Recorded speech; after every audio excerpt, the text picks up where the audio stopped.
Hey friends, David Ryan with Gray Matters, and I'm really excited to speak with Fred Getz today. Fred is a manager in the cloud and infrastructure practice at BDO Digital, and I think a proud alumnus of the Relationship Xpansion program.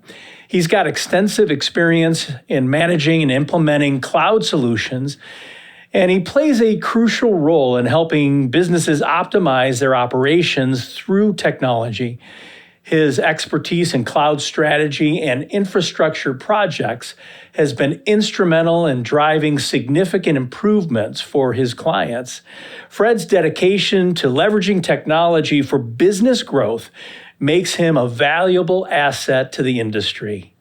Welcome, alumni, Fred. Thanks for having me. Happy to be here. Awesome, Fred. Do us a favor if you would, maybe just a little bit of your career journey, how you got to where you are now, and sort of the work that you're doing these days. Sure, thank you. So as you mentioned, I'm with BDO now. I've been a consultant in the tech field for about 17 years. Always been a consultant, always working from client to client. It's exciting and fast paced.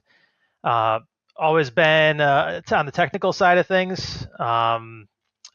Nowadays, I work with BDO. By the way, BDO is an international network of professional services firms. I particularly work with our clients to help envision, create, and manage Microsoft solutions. I do other things, but that's my golden goose, so to speak. Really, what I've like you mentioned, I took the training in 2016, and so what brought me to that training actually was at the time I had been promoted to that manager level, and was actually rewarded with milestone training, and so that training included some other aspects, but one big part was the relationship expansion course, and yeah, since then I've been using it. It really helps day to day. Before then, though, had never heard of it, had never even dabbled. My day to day work, right? So I'm doing a lot of technical stuff. I'm doing a lot of heads down. Coming out of college, it was the metaphorical inbox outbox, right? Give me work to do, I'll do it. Next. Really little relationship expansion, growth, focus. Got it, Fred. Do me a favor before we go too deep on the RX side of things. I'd like to know a little bit more about what you're doing, types of companies that you're working with, certain industries, size of firms. What are the challenges that you're seeing that you're trying to address? Is it managed services strictly, or is it, I know it's Microsoft centric, but tell me a little bit more. Yeah, definitely. So we're working with primarily small, medium-sized companies. A medium-sized company is really our sweet spot. They have the budget that we work really well with trying to optimize. They have the concerns that we've grown to understand and help support. Some of the big things right now are really cloud and AI. When it comes to coming out of the pandemic, everyone's been shuffling completely their technology stacks, right? They're moving from let's go to the office every day, take the train, get in, check in, punch out, and now it's let's work from home, let's work from Starbucks, let's work from anywhere, let's be productive anywhere, everywhere. Meetings around the clock. It's the boundaries of the traditional workplace are gone, and I'm helping our clients expand and meet those new challenges and adopt technologies that empower them to do so.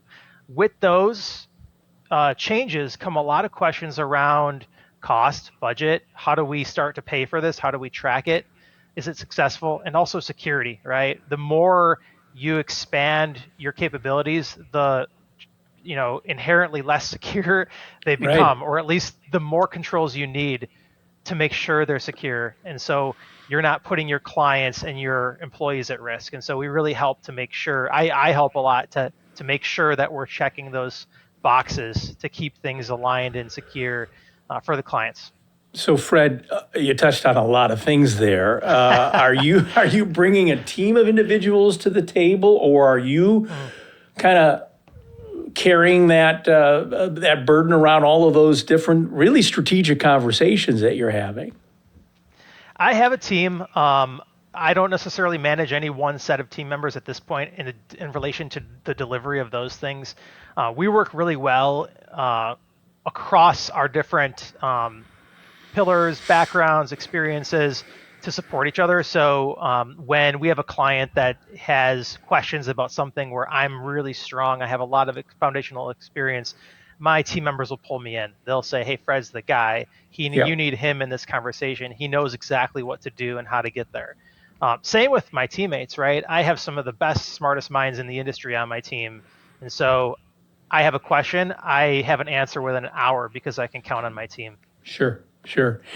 So, Fred, you're kind of a classic example, you and your teammates, of the people that we work with. The reason I'm in business and for 22 years, and that was to work with the technician, subject matter expert, who's just sharp as all get out when it comes to their area of expertise, but not necessarily natural and or attentive to the importance of the relationship side of things, whether it be in service delivery or business development, revenue generation. And so I'd be curious, before we get into the RX, was that ever on your radar? When did you realize that this was kind of something I need to weave into my repertoire, right?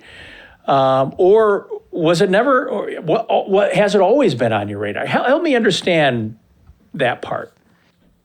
Yeah, I mean, there was never a course in college that said, "Here's how to meet people and how to remember their names and and grow your business." There was none of that. I wasn't a business major at all. That's not any of the focus of any of the things. It's all been, here's how to fix the problem. Here's how this technology works, right? And getting into the field, one of the things I've discovered is, oftentimes you look at some of the headlines in the news, and people are rewarded, or their names are associated with these huge things like Tesla and IBM, Microsoft, all these things. No one asked Bill Gates to go create a computer, right? No one asked Steve Jobs to create an iPhone. They saw an opportunity and they took it, and they didn't Hmm. just find an opportunity out of the blue. They had to spend some time thinking about that. They had to Hmm. dedicate their time, their passion into that, right? So um, for me,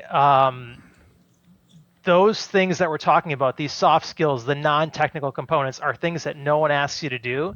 Hmm. And unless you take the time, unless someone says, "Hey, have you thought about this? Hey, here's an example where doing this and that worked for someone else," right?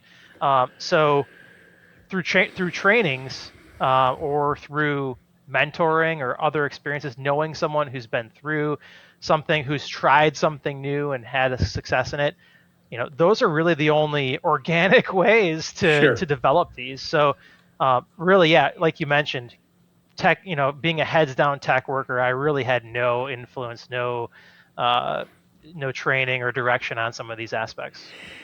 So before you went through the program in 2016, so 8 years ago, was it even on your radar? Were you starting No. to see? No, okay. No.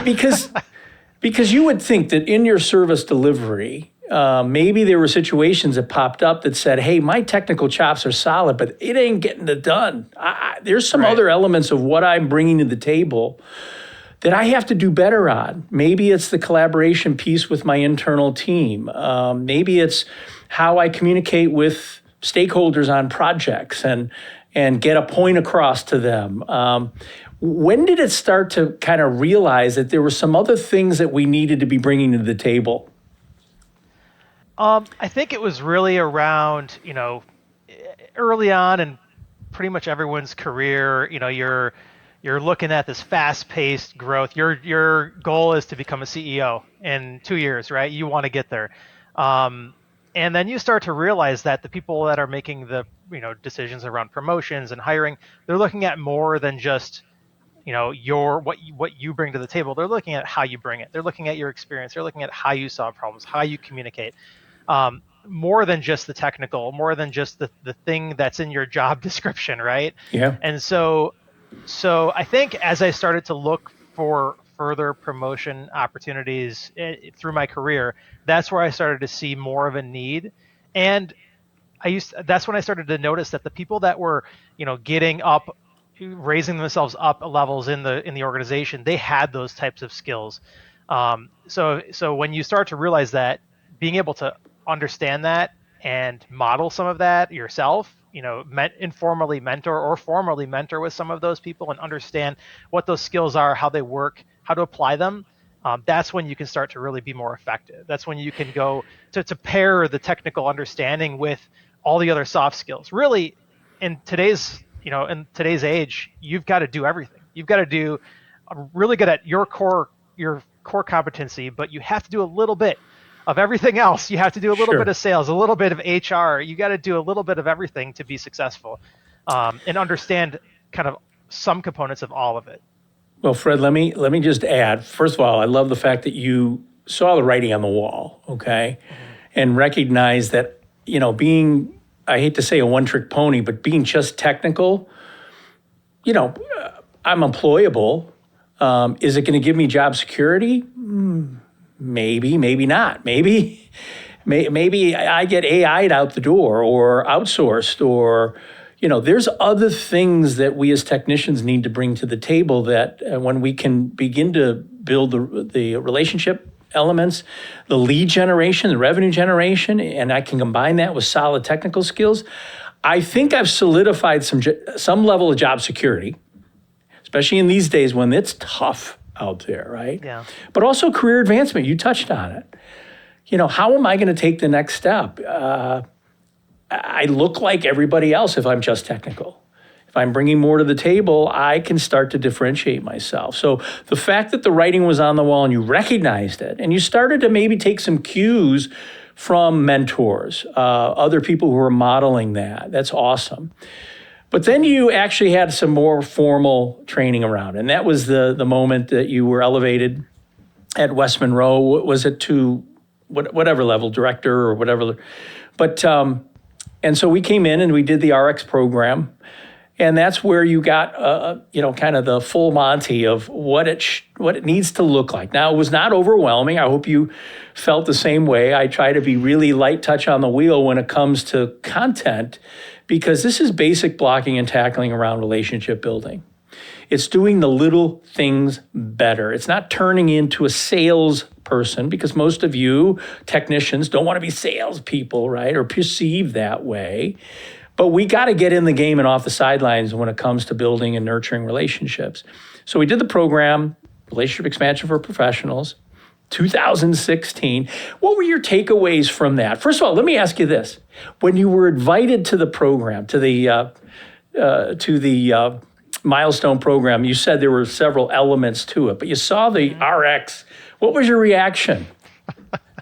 I thought, I'll be honest. I thought, that must be for the rest of the group. that must be something that's for the other non-technical people in the room. But no, I quickly realized that wasn't the case. Yeah, it was really good when I saw that. I was it was at the end of the other components that we had learned, and I felt like the guard was down at that point. I was more receptive, and I was with a bunch of people that I knew and was comfortable with, which made it much easier to get through the lessons, because a lot of it's learn a little bit, practice it, learn a little Right. bit, practice it, right?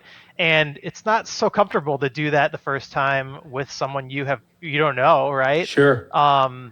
Back then I was, I've grown a lot as a person since then, and back then I wasn't as comfortable in my own skin. I wasn't as trusting and accepting of those around me, maybe necessarily. So it was difficult. It was difficult to warm up to the idea of starting to do some of these things. There were some things though that we went through that made it a lot easier, that made it more understandable and easier to start to do and to continue to do. Awesome. Thank you. Well, we talk about the number one goal of RX is expand your comfort zone around building and nurturing relationships, right? Not turning into salespeople, just expand your comfort zone. Yeah. And if you're willing to kind of push the envelope a little bit, try some new things, not be perfect, but try some things on and practice a little bit. Eventually, we become more comfortable in that moment. We show up a little bit differently. So, thank you for sharing that. What were some of the takeaways? Were there any kind of aha moments from the RX program? I think for me, it helped to um, look at it, trying to put myself in the other person's shoes, and look at the process, the general approach with the relationship building, and understand how, if I'm a client and someone's approaching me about something, I'm going to feel a heck of a lot more comfortable talking to this person about the things that I'm concerned about if we have a little bit of groundwork laid. We have a little Mm, bit of a relationship ahead of time. We aren't just strangers, right? I think that's the word, that strangers versus almost like friends, or more of acquaintances? acquaintance. Yeah. Sure. I think that really is the boundary you need to cross to start Mm, to benefit from some of these things. So really, the things that I took away helped me start to do those things, start to form more of relationships, from acquaintance to friend, and beyond. Even with the clients I'm working with, I already have a foundation for working with them, but those relationships aren't always, you know, happy-go-lucky. Sometimes they're difficult. Sometimes mm, there's a mistake, or you start off on the wrong foot to begin with, and you're brought in to a team that maybe doesn't want you there, right? And you have to find a way to develop that relationship and to turn it around and to mm. make the best of it. Sometimes the best of it is getting a successful completion of whatever work you're doing. Sometimes it's a long lasting relationship for years to come. Well, boy, you said a lot there. Yeah, there's different entry points to these relationships, or this individual connection. How we play it. Some of them we're in triage mode, right? We're just trying to right the ship, but it doesn't mean it's still anchored in deepening the relationship, deepening some of the trust, navigating through styles and all those sorts of things. In other cases, it may be a net new individual that we're just starting from scratch, and they don't know you, you don't know them, and we've got to build some rapport. We've got to build some level of connection. You mentioned some of those executive sponsors that you're working with day to day. We can't forget about those folks. Those are people that we need to continue to nurture and hopefully deepen relationships. Maybe they can open doors elsewhere. So different entry points, but regardless, we've got to be making the effort to take them to another level, to move the needle with them. And just the fact that you recognize that, half the battle is awareness, I have found, Fred, and the folks that I work with, Right. just recognizing that grinding it out through my technical skills isn't necessarily going to right the ship. There may be Right. some other things that I need to be able to do. Any other aha moments? So you talk about process, you just talk about awareness. Were there any specific skills or behaviors that said, boy, if I just dial a few of these up, it's going to be a game changer for me? I think it's the persistency, Mm. and the little things, the little things that keep you top of mind for someone, Ah, right? Just the little, like the follow-ups, just not losing sight. Putting really for me, it came with putting a system in place, so that I can do these things in a way that isn't going to drive me nuts, right? I need a way to do these things that is natural and still has a process around it, right? I'm not going to the bar and walking through and saying hi to everybody I know. I'm procedurally going through, and sometimes I need to reach out to someone. There's a little more urgency about one thing, right, than another. But oftentimes it's really about what you put in. It's really about how much time you put in, the level of effort you put in, and it may not be reciprocated.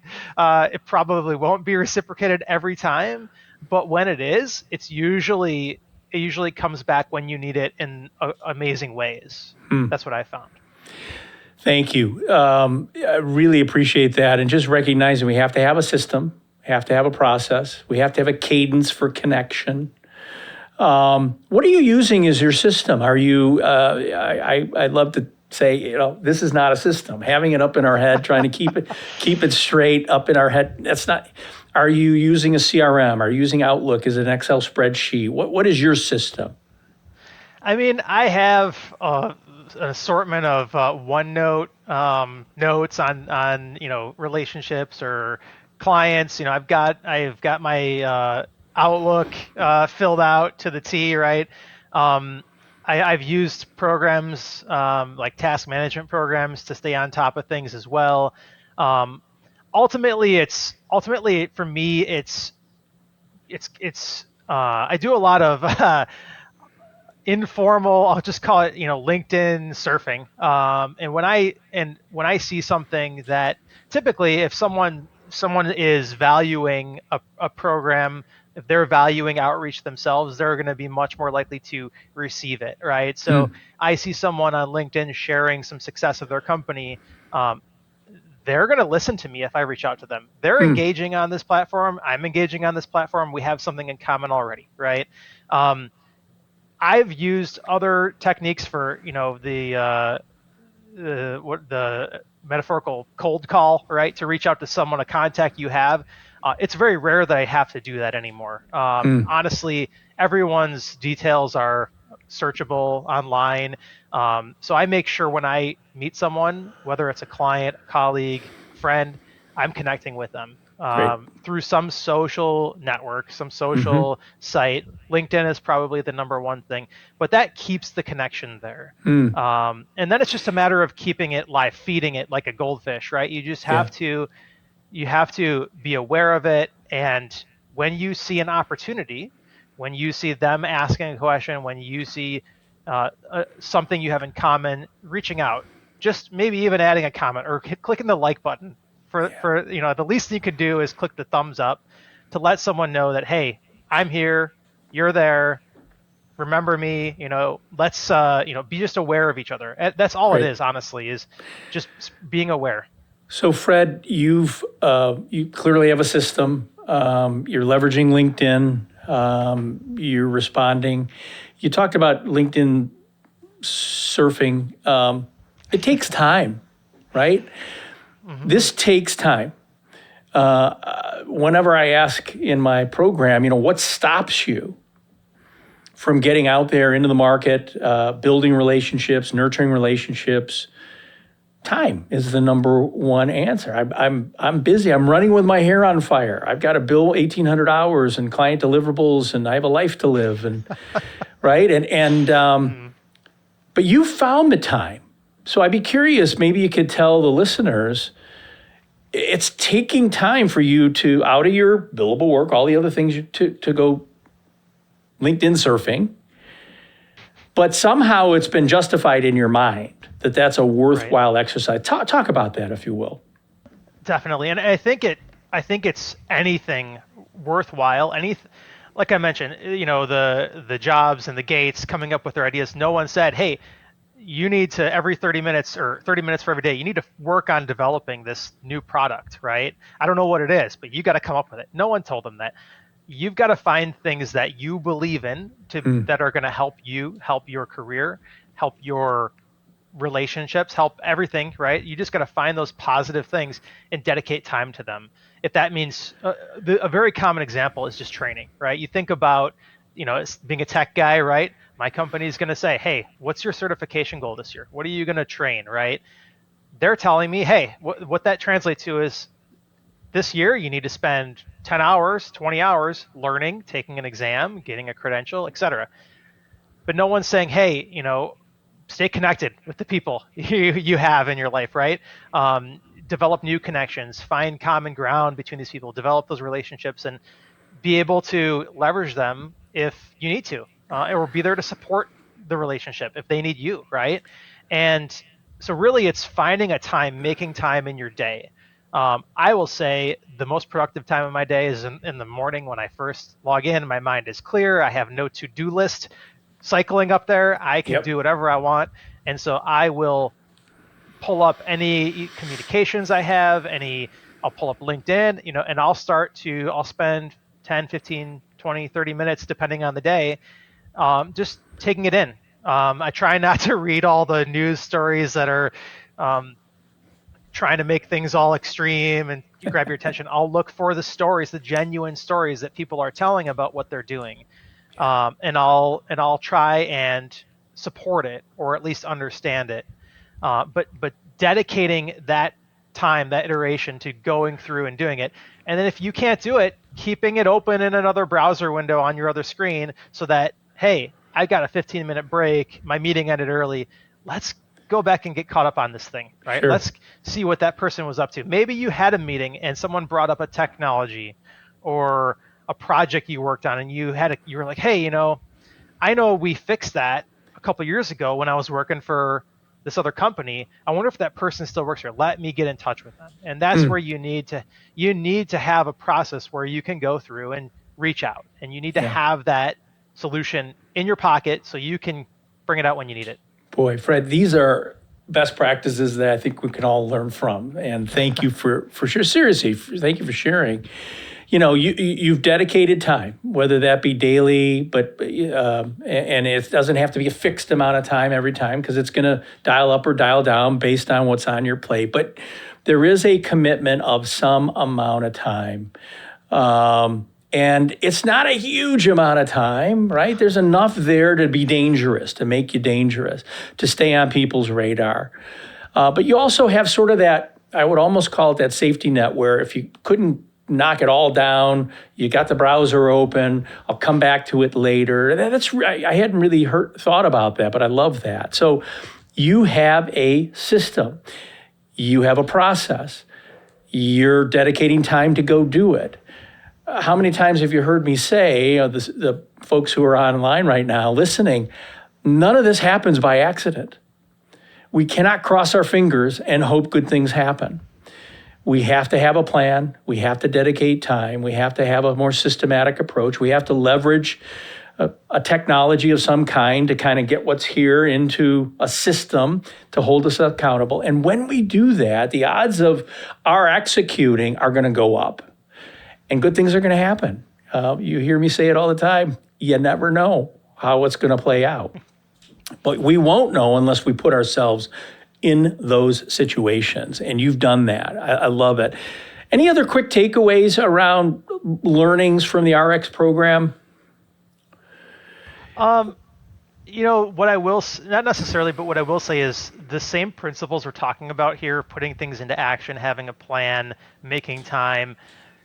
Really, if you're doing that for anything, you'll be successful, right? Whether it's trying to lose weight or trying to read a book, right? The same principles apply where you just have to make it a passion. I actually read this great book called Atomic Habits, where they talked about just embodying the person who is that. So you want to become a better hockey player, try to eat like Wayne Gretzky eats. Try and exercise like Connor McDavid exercises, right? Do the things that those professionals do to become like that, embody that personality. So if you want to become a great connector, if you want to become great, have lots of business relationships, do the things that you see those people who are great at doing that do.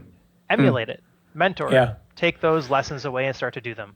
Love it, love it. That whole idea of modeling and mirroring the model. But it sure sounds like, Fred, you have become a model for the people that you work with. I would think that people are noticing. Are people paying? Gosh, Fred, you're wired a little differently than some of the other folks in the IT practice here. Has that been the case? I won't. I can't say anyone's come out and said that Yeah. necessarily. The people that I've worked with closely in maybe coaching or management relationships, they've said, they've made comments, but I think they really appreciate just the. It's just like when you're trying to develop a relationship, being genuine, being Mm, sincere, making a connection beyond just the professional, the workplace, the technology, but getting to know someone, understanding what they do, what they do for fun, what their personal life is like, just getting to know them beyond the work face, right? That's really all it is. And once you do that and you realize it's interesting and you want to spend more time doing it, it strikes a chord with you. It strikes a chord with everybody around you, and mm, it's mm. gravitational. It sucks Love people it. in and makes people yeah fall in love with the situation and want to be more involved. Love it, Fred. Thank you. Let me ask you, you've been applying these learnings now with this new mindset, this sort of enlightened mindset for a number of years. What's been the impact? Have there been like certain moments that you thought, my gosh, this would not have happened had I not kind of come to the table with a different set of skills, behaviors, approach? There's a few examples. A very simple one is where I'm at now. Actually, my position at BDO was garnered through a relationship, through a connection. I had actually multiple connections. When I found myself looking in the market for another opportunity, I started reaching out to my network and I saw where people were at and I engaged with them and I said, "Hey, what do you think about this company? What's your manager like? Would you recommend working there?" People that I knew and trusted, right? Having that relationship, developing that trust helped me know that whatever they said to me, I Mm, could mm. believe. They weren't just trying to get that referral bonus, right? They were genuine and sincere, and I could listen to them. That's just one example. So, Fred, let me stop you there. So, those are individuals that you had some history with, that you had applied some of what we were talking about. How do we stay current? How do we stay refreshed? How do we stay top of mind? It wasn't like you call them out of the blue after 3 years Right. and ask them, "Hey, you work at so and so. What do you think of it?" No, Hmm. you had made that investment before you made the ask of them. Yep. And it allowed maybe the ask to be easier for you, one, Sure. but you also knew that the quality of the response from that individual is one that you're going to feel good about. Fair? Definitely. Yes. So Yeah. you did some real solid, relationship nurturing before that, and it paid off for you. Love that. What else? What other impact? I would say there's a couple, right? So there's another really good example is, and I tend to do this whenever I'm entering into a relationship with a client that is, long term. I'm working with a lot of people on their team. I I found it. I don't know if I see it as more of an exciting challenge now that I've done it a few times, but I'll look honestly for the person that has the most friction in their relationship with me or with my Mm, company. The person that maybe is the most apprehensive or not willing to work with us, right? I'll focus on getting to know them, building the relationship with them. And it's the same concepts of persistence and following up and having a plan, doing my work in the same fashion, right? Working with persistence, following up, being active in that relationship, communicating, those types of things help to turn that picture around. So my mm, goal really is to say, hey, you had no interest in working with us to begin with, and now they become the biggest proponent of us in our team. They want us to be there.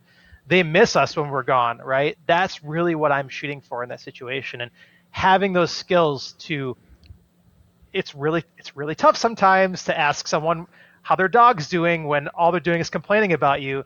But if you get on a call and you beat them to the punch and you say, "I heard your dog is sick. How's your dog doing?" I have a dog. I love that. And getting in before and mm, being being at top of mind and mm. making it a passion and a priority for you will help. And it does a great job at breaking down those walls and developing that relationship. Well, the fact that you pick the biggest, baddest person in the room and you go up to them and you put that out there as your challenge, if I can flip this relationship, it's going to have a trickle down effect. Other people are going to be watching, paying attention, right? Good for you. That's a road less traveled, Fred, and I commend you for that. I will tell you, for those who are listening, that's probably not something a lot of people choose to do. I'm gonna choose the paths where I think I can make a difference, that are probably easier paths. The harder paths, boy, that takes something. But there's such a big payoff on the back end when we can get that relationship flipped, right? So awesome. Fred, let's start to wrap up if we could. You are part of the alumni group on LinkedIn, and as you know, it's a private group. You need to be invited. You have to have gone through the program. We've had 10,000 individuals go through. We've only got about 330 actually people on it, but that's good. That's a good start. Why'd you join? You have to opt in. Why did you join? Why are you part of this community? Well, for me, it's the same reason why I reached out to the people that I did when I was looking to make a change in employment, right? I want to surround myself with people that share the same passions and priorities.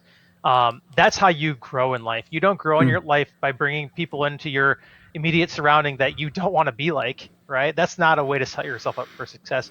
You surround yourself with people that you envy, that you aspire to be like. That's who you follow, that's who you admire, that's who you mentor.